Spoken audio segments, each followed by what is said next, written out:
Today I've been really curious about the boss of Raksha and if I can still get the skips, because I'm pretty sure you used to be able to. I could skip the pull phase and just go straight to the last phase. I'm pretty sure you can still do it. I don't see why I couldn't with my rotation. And I also just want to know if it's still good loot, to be fair. I mean, I remember it still being quite good, the Greater Ricochet, but I'm not exactly sure how much that's worth right now. So I'll go check in a second. But it definitely used to go for quite a lot of money when I bought it myself, so hopefully we can still get a few nice speed kills and yeah, get some profitable GP along the way. Okay, so leading on from what I was saying about the Greater Ricochet ability, it's sat at about 300 mil at the moment. So I definitely recommend you picking this up if you haven't already got it, by the way, because it's such a good ability to have, especially with the chroming 4 perk on your bow. That's a must have if you get in this. But this benefits you massively in my range rotation with your stacks and basically just damage, so definitely get it if you haven't already. The boss is definitely still worth doing for this drop as well, because you're getting 2-3 minute kill times in my rotation, so your kills are pretty quick and you'll soon find yourself getting drops. I will go over my rotation step by step. Just remember, you need the 3-piece Dracolich minimum, so it can be your cheapest one, so your van braces, your boots and your coif. That's totally fine. If you can get the other two, that's great. If not, don't worry, 3 is more than enough.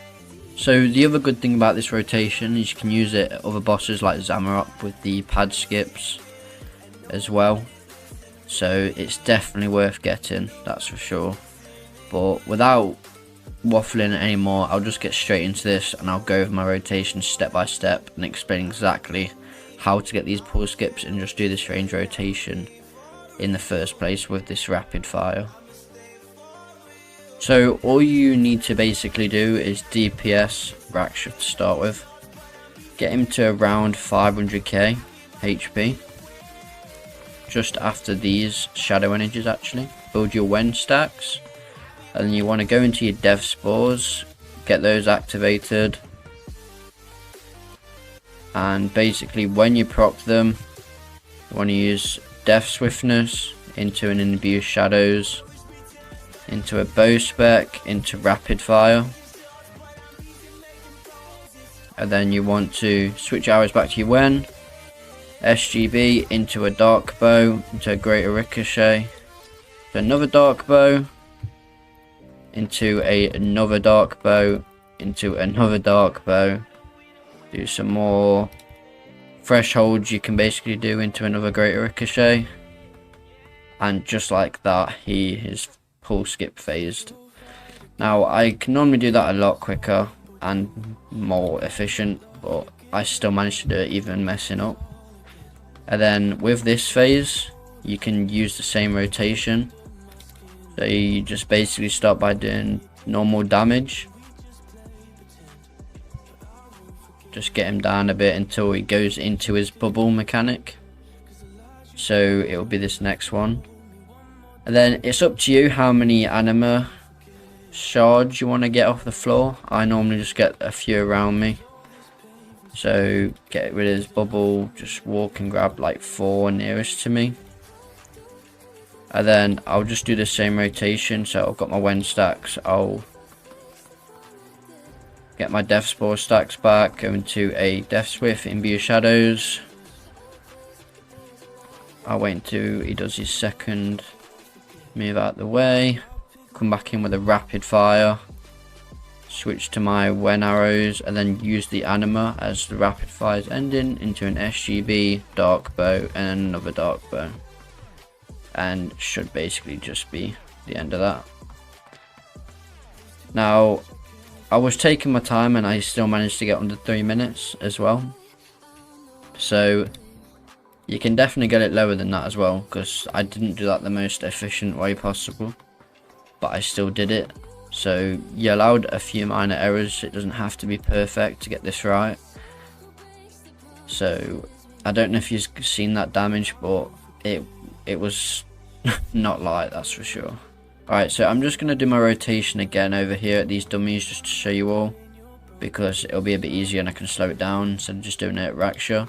I just wanted to kind of show you an example of how I do it at Raksha and that it is possible.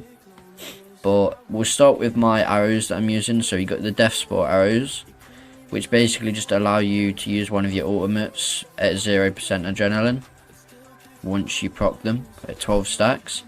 And then the when stacks, you stack them to 10. They just basically increase your hit chance and your base damage at the more stacks you have.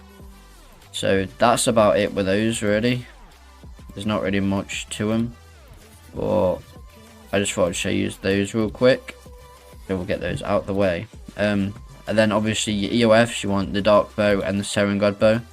I've got the Eldritch in here, which you can use, but I'm not going to go too much into that because that's a bit more advanced and I'm not really using that at the moment. So you just need the Serengod Bow and the Dark Bow. And then what you want to do is you build your when stacks to the 10. You'll see them here, your Icy Chills on your buff bar. So you just want to build them to 10. And as soon as you get them, you want to start building your Death Spores. So you want to click on your Phoenix Quiver on your keybind and just build them. Now Greater Ricochet is why I said it's the best, because it'll go from 2 to instantly like 10, 11, just because of how many hits it does. So it gets you more quick. And then when you get the proc, you want to use it for your Death Swiftness into a Imbue Shadows, Bow Spec, Vulnerability Bomb. You can Adrenaline Flask if you want into a Rapid Fire. Switch back to your when arrows. And then you just go into an SGB, Dark Bow, Greater Ricochet, Dark Bow again. Do a basic into another Dark Bow. Just do another threshold essentially. Now you can get more out of that normally, but that's just a kind of brief description of how the rotation works. So you'll see as well, when I did my SGB, it only did one hit, whereas when I used it at Raksha, it did about 6, 15k, 12k hits. So because I'm using it at the dummies, it's not going to fully show exactly the rotation, and it might not look as good as it actually is, but I did just show you guys how I did the kill so you understand where the damage is coming from. And it's definitely worth learning, because once you have it down, it's one of the best and funnest rotations to be using. Now I haven't dabbled too much in melee and mage, so I'm not too sure how they are compared to this as of right now, but range is still good enough for Zamorak and Raksha, which is good enough for me. So if we can do those two bosses, it's gotta be good. And